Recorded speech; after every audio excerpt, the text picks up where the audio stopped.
जय गुरु जी। शुक्राना गुरु जी। गुरु जी की कृपा से लखनऊ में दिनांक 26 सितंबर 2023 को हर्ष अंकल जी, रेनू आंटी जी के घर पे गुरु जी का डिवाइन सत्संग संपन्न हो गया है। संगत जी, आइए ब्लेसिंग भरा सत्संग सुनते हैं कि गुरु जी अपनी संगत का कैसे कल्याण करते हैं। जय गुरु जी। संगत जी, आपसे निवेदन है यह सत्संग पूरा सुने, क्योंकि आप चाहते हैं कि गुरु जी आपको कैसे ब्लेस करें। आपके मन में कई सवाल उठते रहते हैं। आप सत्संग, सेवा, सिमरन सब करते हैं, फिर भी आपका कल्याण नहीं हो पाता। इस सत्संग को पूरा सुने, निश्चित आपका कल्याण होगा।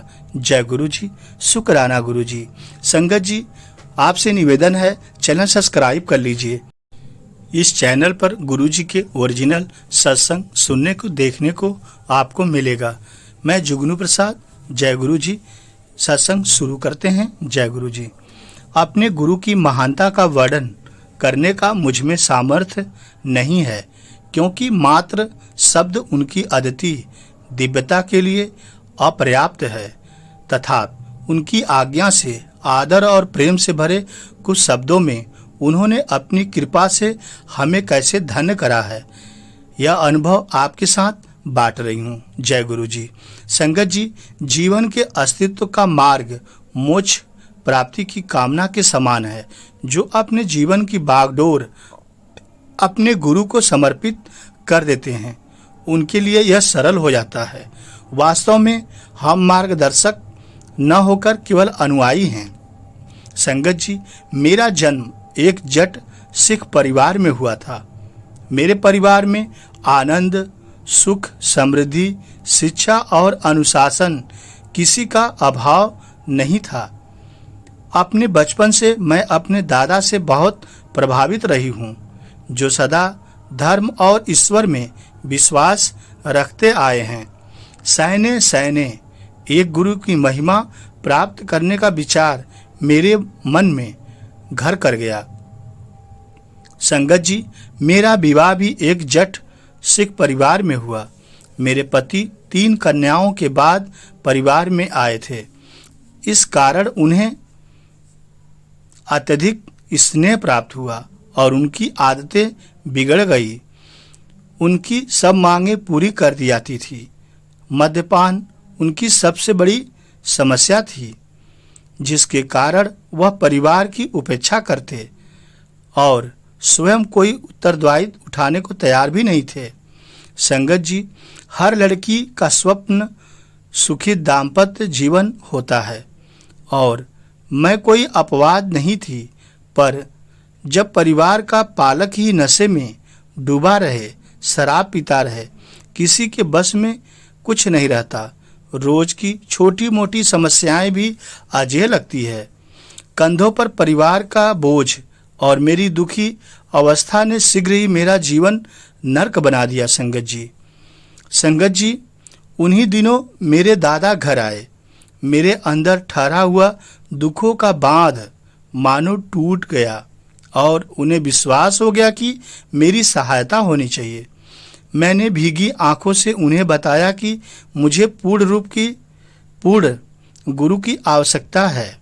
हम अपने नश्वर शरीर और मन के लगातार प्रयत्नों से भी गुरु के पास नहीं पहुंच सकते, जब तक हम उनके निर्देशित मार्ग पर चलने को तत्पर नहीं हैं।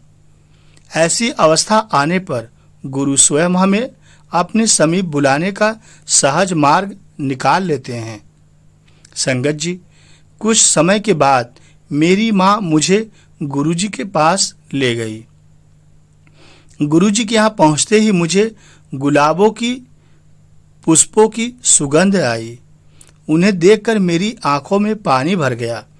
अगले कुछ घंटों तक, जब तक मैं वहां बैठी रही, मेरी आंखों से निरंतर अश्रु प्रवाहित होते रहे। उस पहले दर्शन के बाद जब भी मेरी गुरुजी से भेंट होती थी, मैं अपनी भावनाओं पर नियंत्रण नहीं कर रख पाती थी। हर दर्शन के समय मुझे शांति की प्राप्ति होती थी, पर क्यों यह मेरी तुच्छ बुद्धि की समझ में कभी नहीं आया।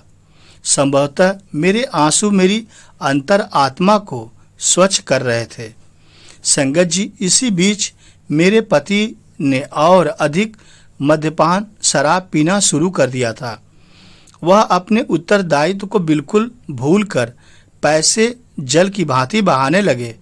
मैंने उनका गुरुजी के बारे में बताकर उनके पास चलने को कहा, पर उन्होंने मेरा परिहास करते हुए कहा कि ऐसे गुरु तो सैकड़ों मिल जाते हैं, और मुझे रूढ़िवादी की उपाधि से भी विभूषित कर दिया।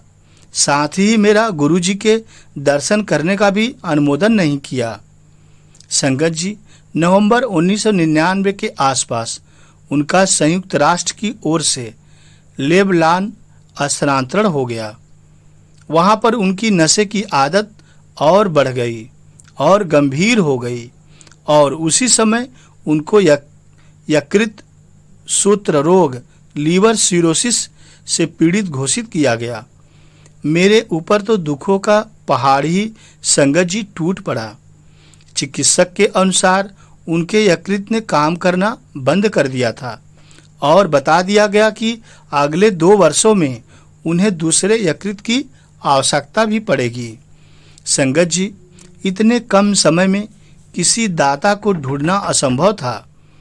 ऐसा दानी मिलने पर भी उसका व्यय अत्यधिक होता और शल्य चिकित्सा के परिणाम सफल होने की संभावना भी अति कम थी। चिकित्सक ने उन्हें कह दिया था कि मद्यपान की एक बूंद भी उनके लिए घातक सिद्ध हो सकती है। इस बीच मेरे अभिभावक गुरुजी के पास जाकर उनके स्वास्थ्य लाभ की कामना करते रहे। संगत जी, चिकित्सालय से अवकाश प्राप्त कर हम दिल्ली वापस आ गए। मेरे आग्रह पर वह गुरुजी के पास आए, पर एक कोने में बैठकर यही शिकायत करते रहे कि कितनी थकान है, और मैंने ही आने की जिद करी थी। उस दिन जब मैं गुरुजी के पास पहुंची तो मैं आवेश में कुछ बोल नहीं पाई। मेरी माँ और मैंने गुरुजी से उनको बचाने की विनती करी। गुरुजी ने उत्तर दिया कि वह तो नास्तिक है, वे उसकी सहायता कैसे कर सकते हैं, वह तो गुरु को मानता ही नहीं है।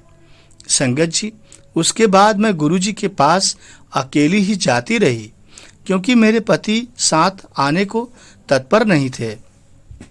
संगत जी, एक रात गुरुजी के यहाँ से वापस आने पर मैं गहरी नींद में सो रही थी, जब अचानक जोर से मेरे कमरे में वायु का झोंका आया।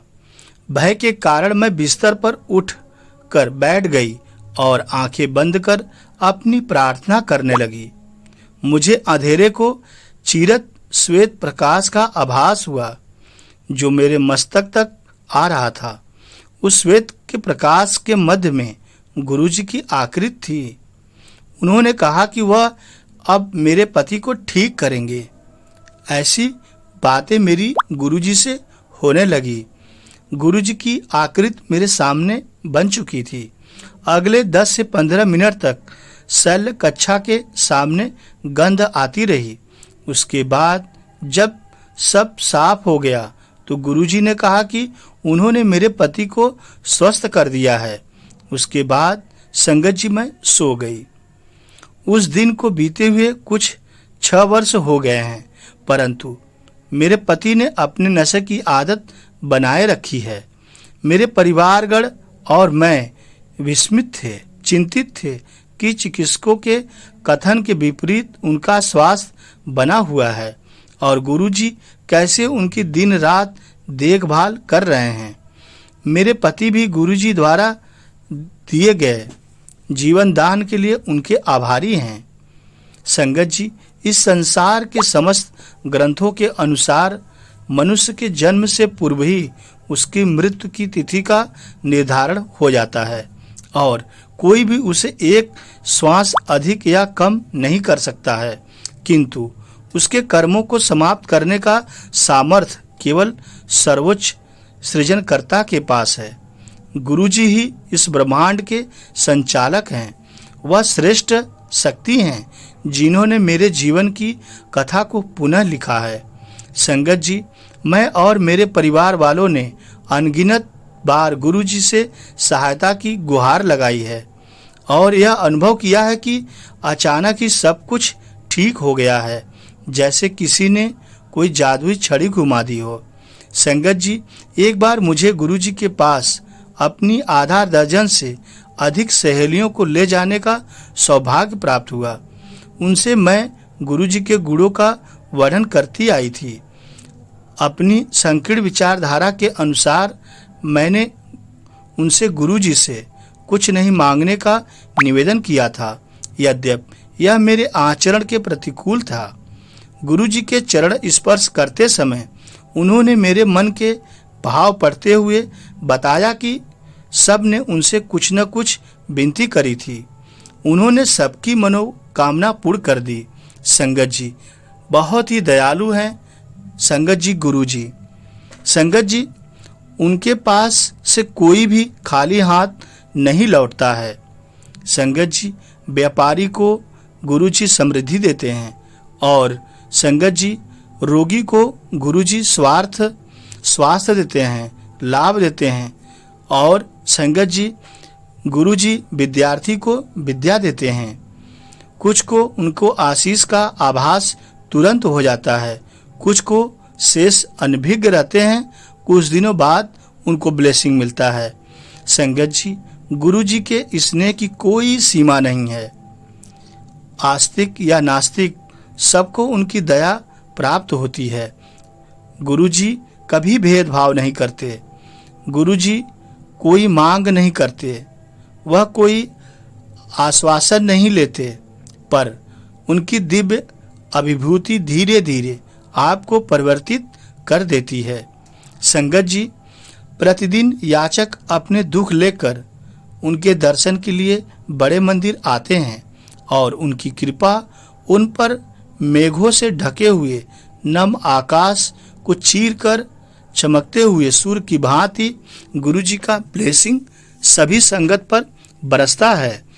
गुरुजी के बड़े मंदिर में जो भी आया आज तक कभी खाली हाथ नहीं गया। गुरुजी ने उस मंदिर में अथाह शक्तियाँ समाहित की हैं। जिसने गया उसका कल्याण हुआ। यहाँ तक कि जो नहीं आता है, सिर्फ गुरुजी का ध्यान लगाता है, उसका भी गुरुजी कल्याण करते हैं। वाह वाह गुरुजी, धन धन गुरुजी, लव यू गुरुजी। सरबत का भला करो गुरुजी, जय गुरुजी।